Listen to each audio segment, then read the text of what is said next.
દોસ્તો છેલ્લા કેટલાય સમયથી આમ આદમી પાર્ટીના ધારાસભ્ય ગોપાલ ઇટાલિયા ચર્ચામાં છે।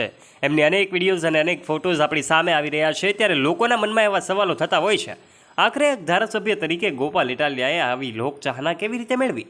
લોકોના નેતા તરીકે આજે ગોપાલ ઇટાલિયા નંબર 1 નેતા બની ગયા હોય એવું લાગી રહ્યું છે, પણ આ પાછળનો રાજ બહુ ઓછા લોકોને ખબર હોય છે। આજના વિડીયોમાં આ બાબતે અમે તમને જણાવી દઈશું કે હવે આ ગોપાલ ઇટાલિયા આમ આદમી પાર્ટીના જ ગોપાલ ઇટાલિયા નહીં, પરંતુ લોકોના નેતા બની ગયા છે। ત્યારે વિડીયોમાં આગળ વધીએ તે પહેલાં આજે આ તમામ બાબતે વિગતે વાત કરવાના છીએ, માટે આજે અમારી યુટ્યુબ ચેનલ ઉપર જો તમે પહેલીવાર આવ્યા છો અને વાલા દોસ્તો હજુ સુધી આપે અમારી ચેનલને સબસ્ક્રાઇબ નથી કરી તો આ વિડીયોને એક લાઇક કરી દેજો અને નીચે રહેલું બેલ આઇકન દબાવીને અમારી યુટ્યુબ ચેનલને અવશ્ય સબસ્ક્રાઇબ કરી લેવાની જવાબદારી તમારી છે, જેનાથી આવા ને આવા વિડીયોઝ અમે તમારા માટે લાવતા રહીએ। સૌથી પહેલાં દોસ્તો સૌથી પહેલાં વાત કરી દઈએ કે ગોપાલ ઇટાલિયા ત્યારથી જ ચર્ચામાં છે જ્યારથી વિસાવદરમાં પેટા ચૂંટણી આયોજિત કરવામાં આવી હતી।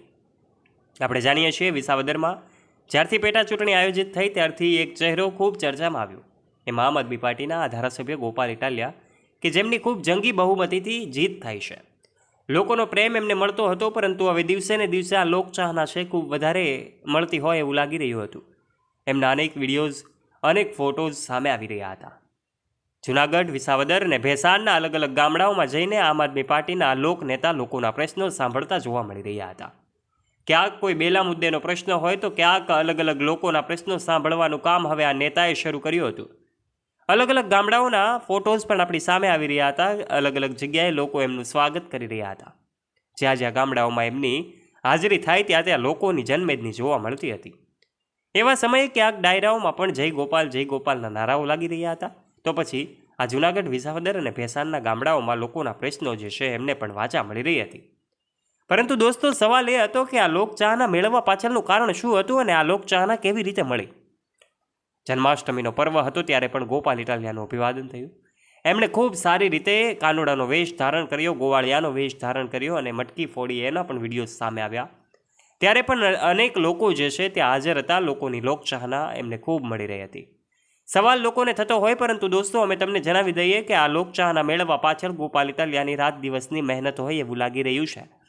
એક સામાન્ય કોન્સ્ટેબલથી શરૂઆત કરીને ધારાસભ્ય બનવા સુધીની સફર એમની કોઈ સહેલી નહોતી દોસ્તો, કારણ કે તેઓ જ્યારે રાજકારણમાં આવે છે, રાજકારણના એમનો કદમ જે અજમાવે છે ત્યારે ખૂબ સંઘર્ષ હતો। એક તરફ પાર્ટીનું જોર હતું તો પછી બીજી તરફ લોકોનો જે છે એ વિશ્વાસ એમને મેળવવાનો હતો। આ વિશ્વાસ મેળવવા માટે 2 થી 3 મહિનાનો સમય એમની પાસે હતો અને એ સમયમાં એમણે સમયનો સદુપયોગ કરીને જૂનાગઢ, વિસાવદર અને ભેસાણના અલગ અલગ ગામડાઓની મુલાકાત લીધી। ક્યાંક લોકોના પ્રશ્નોને સાંભળવાનું કામ શરૂ કર્યું। લોકોના પ્રશ્નોને માત્ર સાંભળવાનું જ નહીં, પરંતુ એનું સોલ્યુશન લાવવાનું કામ પણ ગોપાલ ઇટાલિયાએ કર્યું અને એ જ જોઈને લોકોએ એમને ખૂબ મત આપ્યા અને ધારાસભ્ય તરીકે વિધાનસભામાં હવે ગોપાલ ઇટાલિયાનો અવાજ પણ ગુંજતો થવાનો છે।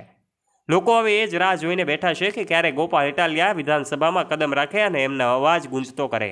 સૌ લોકોની નજર જ્યારે વિસાવદરની પેટા ચૂંટણી ઉપર હતી, આમ આદમી પાર્ટીના ધારાસભ્ય ગોપાલ ઇટાલિયા ઉપર હતી, ત્યારે અલગ અલગ ચેલેન્જો પણ એમને મળી રહી હતી, પરંતુ આ તમામ બાબતોને ધ્યાનમાં લઈને, ચેલેન્જોને એક્સેપ્ટ કરીને આ આમ આદમી પાર્ટીના ધારાસભ્ય ગોપાલ ઇટાલિયા એક હવે લોક નેતા બની ગયા હોય એવું લાગી રહ્યું છે। ત્યારે દોસ્તો આ વિશે આપનું શું કહેવું છે?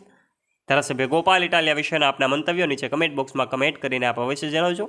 જો વિડીયો ગમ્યો હોય તો વિડીયોને લાઇક કરજો, તમારા ફ્રેન્ડ્સ સાથે શેર કરવાનું ના ભૂલતા, અને હા, આવા ને આવા રસપ્રદ અને રોચક વિડીયોઝ નિહાળવા માટે વાલા દોસ્તો આજે જ નીચે રહેલું બેલ આઇકન દબાવીને અમારી યુટ્યુબ ચેનલને અવશ્ય સબસ્ક્રાઇબ કરી લેવાની જવાબદારી તમારી છે। ધન્યવાદ।